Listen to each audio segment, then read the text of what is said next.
الحمد للہ رب العالمین والعاقبۃ للمتقین الصلاة والسلام علی رسولہ الکریم وعلی آلہ واصحابہ واہل بیتہ وازواجہ وذریاتہ اجمعین اما بعد فاعوذ باللہ من الشیطان الرجیم بسم اللہ الرحمن الرحیم۔ میرے بھائیوں بزرگوں، پہلے بھی ماشاءاللہ رنگ میں کوئی کمی نہیں تھی، لیکن جب سے اس آستان پاک کے پیران عظام کا امام المجاہدین شیخ الحدیث و تفسیر عاشق رسول پاسبان ختم نبوت مولانا حضرت علامہ خادم حسین صاحب رضوی کے ساتھ تعلق جڑا ہے، اللہ گواہ ہے، آپ دیکھ رہے ہیں، آپ میری اس بات کی شہادت دیں گے۔ آپ غور سے میاں محمد فاروق صاحب کے چہرے کو دیکھیں تو عشق رسول کی جھلک نظر آ رہی ہے۔ قبلہ پیر میاں محمد اعظم گل صاحب، رات کو جو انہوں نے مختصر سی گفتگو فرمائی تو صاف ظاہر ہو رہا تھا کہ ان آستان پاک پر اپنے غلاموں اور مریدوں کو، دربار پر آنے والے خوش نصیبوں کو عشق رسول اور محبت رسول کا درس دیا جاتا ہے۔ قبلہ پیر صاحب راتی یہودی اور منافق والی بات کر رہے تھے تو میں بھی آپ کو بتاتا ہوں کہ سیدنا حضرت عمر فاروق رضی اللہ تعالی عنہ کے دل میں کتنا عشق رسول تھا، کتنی محبت رسول تھی۔ جس وقت زکوٰۃ کا حکم آیا، اللہ کے پیارے محبوب نے مسلمانوں کو مسجد نبوی میں جمع فرمایا، منافق بھی موجود تھے۔ اللہ کے نبی نے فرمایا میرے غلاموں، زکوٰۃ کا حکم آ گیا ہے، اپنے نصاب کے مطابق سال کے بعد اپنے اپنے مال سے زکوٰۃ دینی ہے۔ منافق مسجد میں تو قبلہ پیر صاحب خاموش رہے، جس وقت باہر نکلے مدینہ منورہ کے چوک میں کہنے لگے اس سے پتہ چلتا ہے کہ نعوذ باللہ من ذالک اللہ غریب ہے اور ہم امیر ہیں، اب اللہ ہم سے پیسے مانگ رہا ہے۔ عمر فاروق رضی اللہ تعالی عنہ قریب سے گزر رہے تھے، جس وقت اس منافق کا بکواس سنا تو عمر فاروق نے تلوار سے اس منافق کا سر بدن سے جدا کر کے رکھ دیا۔ منافقوں نے شور مچا دیا کہ عمر فاروق نے مسلمان کو بے گناہ قتل کر دیا۔ کیس اللہ کے نبی کے دربار میں پہنچا، عمر فاروق نے عرض کیا یا رسول اللہ وسلم علیہ یا حبیب اللہ، یہ اللہ کی گستاخی کر رہا تھا، میں نے برداشت نہیں کی، میں نے اس کا سر بدن سے جدا کر کے رکھ دیا ہے۔ منافق کہنے لگے اے اللہ کے محبوب، اگر یہ عمر فاروق سچا ہے تو گواہ پیش کرے۔ اللہ کے نبی نے فرمایا عمر تجھے کل تک مہلت ہے، اپنا گواہ پیش کر، نہیں تو برسر میدان تیرا سر بھی بدن سے جدا کر دیا جائے گا۔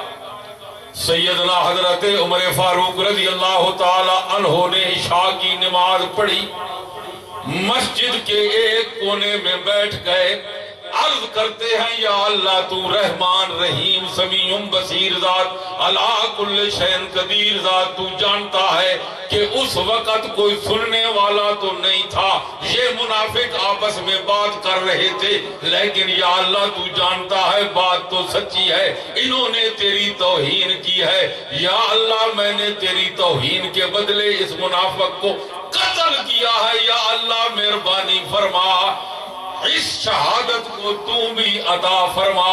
جس وقت صبح اللہ کے نبی کا دربار لگا، اللہ کے نبی نے فرمایا عمر فاروق گواہ پیش کر، اللہ نے فرمایا جبرائیل امین جی رب جلیل، فرمایا سدرۃ المنتہا کو چھوڑ میرے محبوب کی بارگاہ میں میرا سلام اور پیغام قرآن کی آیت کی صورت میں لے جا۔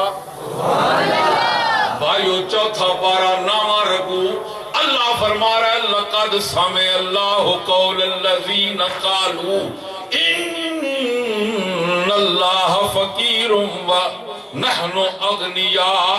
اللہ فرماتا ہے او میرے محبوب تیری اوپر اترنے والی کلام میں یہ قیامت تک گواہی دیتا رہوں گا، بے شک اللہ نے سنا، لقد سمع اللہ نے سنا، یہ بے ایمان کہہ رہے تھے کہ ہم اغنیاء ہیں، ہم غنی ہیں، ہم مالدار ہیں اور اللہ فقیر ہے، اللہ فقیر ہے۔ اللہ عمر فاروق حق اور سچ کہہ رہا ہے، تو بھائیو ان درباروں پر عشق رسول محبت رسول کا درس دیا جاتا ہے، ان درباروں پر اللہ کے رسول کی محبت سکھائی جاتی ہے، اللہ کے رسول کا عشق سکھایا جاتا ہے۔ دوسری بات میں آپ سے کروں، پیر صاحب رات کو فرما رہے تھے کہ اللہ کے نبی جس وقت وضو فرمایا کرتے تھے، صحابہ کرام وضو والا پانی نیچے نہیں گرنے دیتے تھے، یہ حقیقت ہے۔ بھائیو تیرے میری تھوک میں وبا ہے، اللہ کے پیارے نبی علیہ السلام کے لعاب دہن مبارک میں شفا ہے۔ یا رسول اللہ لبیک لبیک لبیک یا رسول اللہ لبیک لبیک لبیک یا رسول اللہ لبیک لبیک لبیک یا رسول اللہ لبیک لبیک لبیک یا رسول اللہ۔ انسان کے پسینے میں بدبو ہے، اللہ کی قسم ہے، پیر صاحب کی موجودگی میں عرض کر رہا ہوں کہ اللہ کے پاک محبوب کے پسینہ مبارک میں خوشبو تھی۔ دوپہر کے وقت اللہ کے پیارے محبوب کریم علیہ السلام سیدہ حضرت ام سلیم رضی اللہ تعالی عنہا کے گھر مبارک میں تشریف لے جاتے، آپ آرام فرماتے۔ ساری حدیث پاک کی کتابوں میں لکھا ہوا ہے کہ سیدہ ام سلیم رضی اللہ تعالی عنہ اللہ کے نبی آرام فرماتے، گرمی کا موسم ہوتا تھا، اللہ کے پیارے محبوب کریم علیہ السلام کے جسم اطہر سے جو پسینے کے قطرے ٹپکتے تھے، سیدہ ام سلیم بوتل میں انہیں اکٹھا کیا کرتی تھی۔ اللہ کے پیارے نبی علیہ السلام نے جب نکاح نبوت سے دیکھا ام سلیم پسینہ اکٹھا کر رہی ہے، پوچھا او کیا کر رہی ہو؟ کہنے لگی یا رسول اللہ وسلم علیکہ یا حبیب اللہ، یا رسول اللہ آپ کے پسینہ مبارک کو بطور خوشبو استعمال کروں گی، بطور خوشبو۔ اور یہ بھی حدیث پاک میں لکھا ہوا ہے کہ ایک صحابی رسول کی بیٹی کی شادی تھی، اللہ کے محبوب کی بارگاہ میں حاضر ہوا، یا رسول اللہ وسلم علیکہ یا حبیب اللہ، یا رسول اللہ مہربانی فرماؤ میری بیٹی کی شادی ہے، دعا فرماؤ۔ اللہ کے پیارے نبی علیہ السلام نے نبوت والے گورے گورے ہاتھ مبارک اٹھائے، دعا خیر بھی فرمائی، اور تحفے کے طور پر میرے آقا نے 2 قطرے پسینے کے عطا فرما دیے۔ بھائیو اللہ کی قسم ہے، وہ پسینہ جب صحابی گھر لے کر گیا، اس کی بیٹی دلہن نے اپنے جسم پر بطور خوشبو استعمال کیا، مدینہ منورہ میں وہ گھر خوشبوؤں والا مشہور ہو گیا.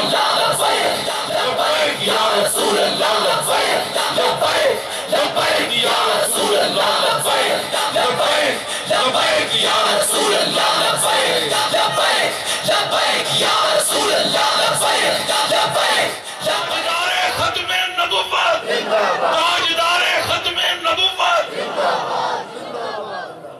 مدینہ منورہ کی عورتیں پوچھتی تھی او مائی کس دکان سے یہ خوشبو لاتی ہیں جس نے پورے محلے کو معطر کر دیا ہے؟ وہ مائی کہتی تھی یہ کسی دکان کی خوشبو نہیں ہے، یہ تو میرے آقا کریم کا پسینہ مبارک ہے، پسینہ مبارک ہے. اور صحابی رسول آپ کے جسم اطہر پر پھوڑے نکل آئے، پھوڑوں سے تنگ آ کر ایک صحابی رسول ایک دن اللہ کی بارگاہ میں حاضر ہو، اللہ کے محبوب کی بارگاہ میں حاضر. یا رسول اللہ ان پھوڑوں سے میں بڑا تنگ ہوں، جسم ناپاک ہو جاتا ہے، کپڑے ناپاک ہو جاتے ہیں، مہربانی فرماؤ یا رسول اللہ کوئی دعا اور دوا تجویز فرماؤ. میرے آقا نے فرمایا میرے غلام ستر چھپا کر کپڑے اتار دے، میرے سامنے بیٹھ جا. بھائیو اللہ کی قسم ہے پکی اور سچی بات کر رہا ہوں، صحابی رسول کپڑے اتار کر ستر چھپا کر میرے آقا کے سامنے بیٹھا. میرے آقا نے اپنا لعاب دہن مبارک سب پھوڑوں پر تھوڑا تھوڑا لگایا. اس صحابی کی 4 بیویاں تھیں، کہنے لگی ہم بڑی کوشش کرتی تھی کہ کوئی ایسی خوشبو لگائیں جو اس صحابی کی خوشبو پر حاوی آ جائے. ایک دن ہم نے پوچھا او اللہ کے بندے یہ خوشبو کہاں سے لاتے ہو؟ کہنے لگا تمہیں معلوم نہیں، یہ میرے جسم اطہر پر میرے محبوب کریم کا لعاب دہن مبارک لگا. ایک جنگ میں ایک صحابی رسول کی آنکھ باہر آ گئی، دشمن کا تیر لگا، آنکھ باہر آ گئی. صحابی کے میں عقیدے پر قربان ہو جاؤں، آنکھ کا دیلا ہتھیلی پر رکھا ہوا ہے، اللہ کے نبی کی بارگاہ میں حاضر ہوا، عرض کرتا ہے یا رسول اللہ وسلم علیکہ یا حبیب اللہ، دشمن کا تیر آنکھ پر لگ گیا ہے، باہر آ گئی ہے آنکھ، مہربانی فرماؤ کوئی علاج فرما. کے نبی نے یہ نہیں فرمایا کسی آنکھوں والے ڈاکٹر کے پاس جا، فرمایا میرے غلام قریب آ. صحابی قریب آیا، میرے آقا نے لعاب دہن مبارک لگایا، آنکھ کو اپنی جگہ پر فٹ فرمایا. صحابی رسول قسم اٹھا کر کہتے ہیں جو اللہ والی آنکھ ہے اس سے دن کو نظر آتا ہے، جو اللہ کے نبی نے فٹ فرمائی ہے اسے دن میں اجالے میں بھی دیکھا جاتا ہے، رات کے اندھیرے میں بھی دیکھا جاتا ہے. تو بھائیو یہ آستان پاک محبت رسول، عشق رسول کا درس دے رہے ہیں، عشق رسول اور اہل بیت کا درس دے رہے ہیں. دلی دعا ہے اللہ تعالیٰ اس آستان پاک کو صبح قیامت تک آباد اور شاد فرمائے. ان پیران عظام کے علم میں، عمل میں، عشق رسول میں برکت عطا فرمائے. ان کا سایہ مریدین پر تا قیامت آباد و شاد رکھے. آمین ثم آمین. وآخر دعوانا ان الحمد.